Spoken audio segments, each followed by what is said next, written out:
नेपाल का पशुपतिनाथ मंदिर वास्तव में सम्राट अशोक की पुत्री चारुमती द्वारा बनवाया गया चारुमती स्तूप है और बुद्ध को ही लोग पशुपतिनाथ शिव कहते हैं। इसी तरह गणपति और भैरव बौद्धों की द्वारपाल देवताएं हैं। जो गणपति के आकार का होता है, जो भैरव यानी कुत्ते के आकार का होता है, यह बुद्ध धर्म के द्वारपाल देवताएं हैं। इन लोगों को अक्सर देखा जा सकता है इन मंदिर पे। नेपाल का इतिहास बलदेव प्रसाद मिश्र का एक पुस्तक था जो ये लिखे थे 1851 में। 1851 में बलदेव प्रसाद मिश्र लिखे थे। पृष्ठ संख्या आप 111 और 112 पे देख सकते हैं। क्या लिखा है? अनेक बौद्ध स्थलों में बौद्ध विहार के द्वार पर द्वारपाल प्रतिमा दिखाई दे जाएगी। सम्राट अशोक की एक बेटी चारुवती थी। वह नेपाल के राजकुमार देवपाल खत्ती से ब्याही गई थी। पति पत्नी दोनों बुद्ध मार्गी थे। काठमांडू से सटे चाब हिल में चारुवती का स्तूप है। यह बातें लिखते हैं बलदेव प्रसाद मिश्र जी 1851 में बलदेव प्रसाद मिश्र यह लिखते हैं कि वह चारुमती का बौद्ध स्तूप है। अब ऐसे भी कह सकते हैं कि नेपाल का पशुपतिनाथ मंदिर बौद्ध स्तूप है। नेपाल में स्थित पशुपतिनाथ मंदिर, जिसे भगवान शिव का मंदिर मानकर लोग उनका दर्शन करने जाते हैं, वास्तव में जो मूर्ति वह किसी शिव की मूर्ति नहीं है जो वो शिव की मूर्ति समझते हैं, बल्कि पंचमुखी भगवान बुद्ध की मूर्ति है, जिस पर पाखंडियों ने कब्जा कर लिया है और भगवान बुद्ध की मूर्ति को शिव की मूर्ति बताकर अपना रोजगार चला रहे हैं। आदि शंकर ने 8वीं शताब्दी में शैव मत का प्रचार चालू किया तो भारत और नेपाल में जितने भी बड़े बड़े बुद्ध विहार थे, वहां रहने वाले बौद्ध भिक्षुओं को मारकर भगा दिया और उन जगहों पर और उन मूर्तियों पर जबरन कब्जा करके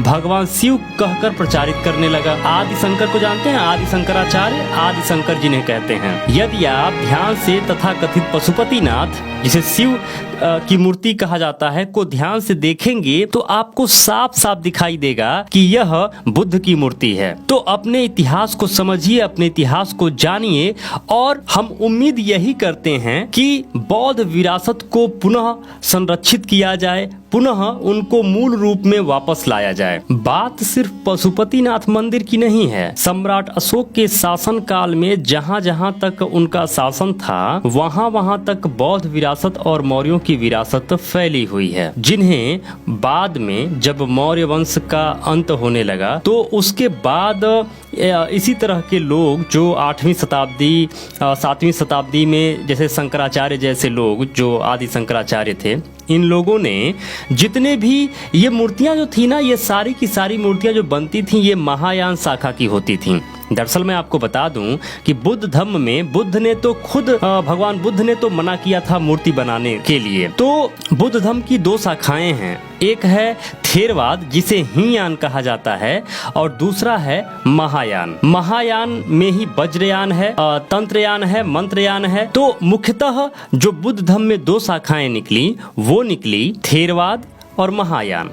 तो थेरवाद जो है यह सिद्धार्थ गौतम बुद्ध के मूल सिद्धांतों पे चलता है। जैसा कि शुद्ध रूप से बुद्ध ने कहा था कि जिस तरीके से चलना है वैसे ही, ना उसमें कुछ कम ना कुछ ज्यादा, सेम उसी प्रकार यह जो शाखा है ये चलती है। जो थेरवादी लोग होते हैं यह मूर्ति पूजा पे विश्वास नहीं करते हैं, क्योंकि बुद्ध ने कहा था कि मूर्ति पूजा नहीं करना है, मैं कोई भगवान नहीं हूँ। इसके अलावा जो महायान के लोग थे, तो महायान के लोग बुद्ध की दूसरी बात को फॉलो करते थे। जैसा कि बुद्ध ने कहा था कि अपने दीपक स्वयं बनो और खुद से तुम सर्च करो, रिसर्च करो, तर्क करो, समझो, जानो और तुम्हें जो सही लगता है उसको मानो। तो महायान के जो लोग थे वह अपने तरीके से चलना शुरू कर दिए। वह बुद्ध की मूर्तियों को बनाना शुरू कर दिए और इतनी बुद्ध की मूर्तियों को बनाए कि दुनिया में उससे ज्यादा मूर्ति किसी और की नहीं बनी है आज तक जितना मूर्ति महायान के लोग बुद्ध की बनाए हैं। बुद्ध की ही नहीं, महायान में जो बोधिसत्व होते थे, जैसे बोधिसत्व अवलोकितेश्वर, बोधिसत्व तारा, बोधिसत्व मंजूश्री, अनेक बोधिसत्व होते थे जो जिनको पदवी मिलती थी कि यह बोधिसत्व हैं, यह उस स्तर को पार कर चुके हैं कि इन्हें बोधिसत्व कहा जा सकता है। तो उनकी भी मूर्तियां बनाई जाती थी जिसमें आप देखते होंगे कि 4 हाथ है, 8 हाथ है, सैकड़ों हाथ है, सहस्र बाहु है। अभी कुछ लोग भ्रमित होते हैं, कहते हैं कि जब बुद्ध के 2 ही हाथ थे तो यह जो बाकी हाथों वाली मूर्तियां हैं यह बुद्धिज्म की नहीं है, जबकि उन लोगों को नहीं पता है कि वह बुद्धिज्म की ही मूर्तियां हैं, बशर्ते वह हीनयान की नहीं है, वह महायान की हैं, जो दूसरी वाली शाखा है उसकी है। तो महायान शाखा जो थी उसी की मूर्तियों को तोड़कर मरोड़कर बदलकर, पहले तो पाखंडियों ने इन मूर्तियों को तोड़ा मरोड़ा, दबाना चाहा, जमीन के नीचे दफन करना चाहा, लेकिन अंततः वह थक गए और उन्होंने ये डिसीजन लिया कि मूर्तियों को अब तोड़ेंगे नहीं, अब इसी को एक नया धर्म बनाते हैं, हिंदू धर्म, और इन पाखंडियों ने उसको उसमें कन्वर्ट कर दिया।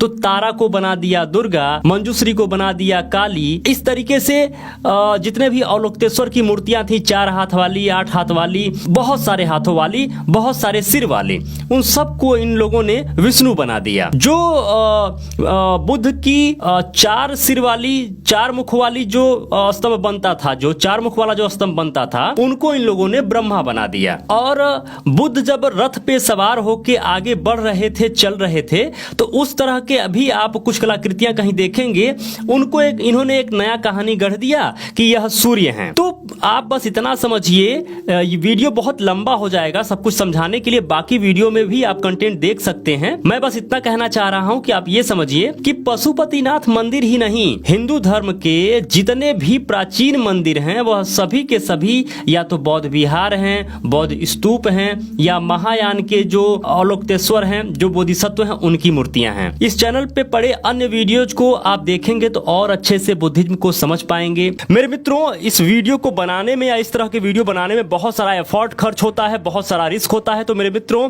यह कार्य निरंतर चलता रहे, इसके लिए आप डोनेशन जरूर करें, प्लीज डोनेशन जरूर करें। डोनेशन करने के लिए स्क्रीन पर स्कैनर लगा हुआ है, स्कैन करके हमें डोनेशन जरूर करें, जिससे हम निरंतर आपके लिए वीडियो बनाते रहें और पाखंडवाद का पोल खोलते रहें। मेरे मित्रों, अगर आप यह जानना चाहते हैं कि ब्राह्मण विदेशी हैं या बहरूपिया, तो आप यह जो स्क्रीन पर थंबनेल में लगाया हुआ हूं, इसको आप क्लिक करके या ये वीडियो देखने के बाद आप इस वीडियो को जरूर देखें। और मेरे मित्रों, आपसे निवेदन करना चाहूंगा कि ये जो सेहॉक कंपनी है, यह सेहॉक कंपनी अपने बौद्धिस्ट भाइयों की कंपनी है। ये कंपनी जो भी प्रॉफिट जनरेट करती है उसका 50% बुद्धिज्म के विकास के लिए खर्च कर देती है, बुद्धिज्म के विकास के लिए दान कर देती है। तो आप इस कंपनी को जानिए, समझिए, देखिए और इसके प्रोडक्ट को जरूर खरीदिए। आपको अधिक जानकारी मिल जाएगी, sehawk.com पे जाइए, sehawk.com पे जाकर आप ज्यादा से ज्यादा जानकारी हासिल कर लीजिए और इस कंपनी से फैसिलिटी जरूर लीजिए। और मेरे मित्रों, अगर आप चाहते हैं कि YouTube चैनल बनाकर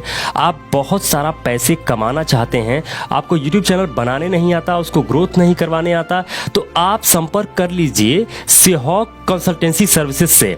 यह कंपनी जो अपनी है, यह लोगों को सुविधा देती है उनका YouTube चैनल बनाने और उसको ग्रोथ करवाने और उससे ज़्यादा से ज़्यादा पैसा जनरेट करवाने में मदद करती है। तो आप sehawk.com पर जाइए और सेहॉक कंपनी के लोगों से मदद जरूर ले लीजिए। यह अपनी ही कंपनी है, अपने ही बौद्धिस्ट लोगों की कंपनी है जो बुद्ध धर्म के विकास के लिए कार्य करती है। और मेरे मित्रों, अगर आप अभी तक इस चैनल को सब्सक्राइब नहीं किए हैं तो अभी के अभी सब्सक्राइब कर लीजिए, लाइक करके हमारा उत्साह जरूर बढ़ाइए और कमेंट में जरूर लिखिए कि आपको क्या अच्छा लगा या क्या अच्छा नहीं लगा और किन टॉपिक पे और किन जगहों पे आप और वीडियो और न्यूज कवर करना या करवाना चाहते हैं। तो प्लीज आपके क्षेत्र में ऐसा कोई भी अगर मंदिर हो, कोई भी ऐसी धरोहर हो जो ऐसा लग रहा हो कि ये काफी प्राचीन है, बुद्ध से संबंधित है, उसका फोटो खींचिए या उसका वीडियो बनाइए और हमें ईमेल कर दीजिए। ईमेल डिस्क्रिप्शन में लिखा हुआ है, ईमेल जरूर करिए। नमो बुद्धाय, जय भारत।